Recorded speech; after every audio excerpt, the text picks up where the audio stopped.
Ecco, il Natale bussa alle nostre porte e noi arriviamo a Natale portando la fatica, ma anche le soddisfazioni, in molti casi, di un anno che è appena trascorso, un anno faticoso, un anno in cui Venezia, che è una città del mondo, ma che viene visitata dal mondo, risente più di altre, ecco, di quelle che possono essere anche le tensioni internazionali. Pensiamo ai due centri di guerra che potrebbero essere spenti, e questo noi lo auguriamo, ma potrebbero essere anche focolai ulteriori di altre conflittualità. Ormai siamo in un mondo che è molto collegato, molto unito, e allora tutto quello che succede di bene si ripercuote anche lontano da noi, ma anche quello che succede di meno positivo.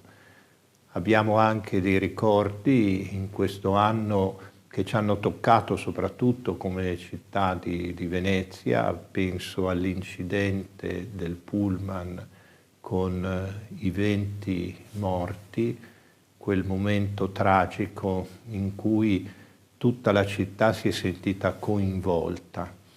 Viviamo anche purtroppo nelle nostre vicinanze, nelle nostre adiacenze territoriali, tocchiamo con mano la piaga del femminicidio.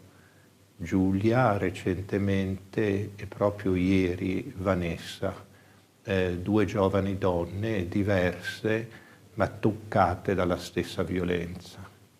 Cosa c'è stato di positivo in questo 2023? Beh, certamente io ho un ricordo molto positivo della GMG di Lisbona. Lì si è respirata un'aria di semplicità, di coraggio, di speranza.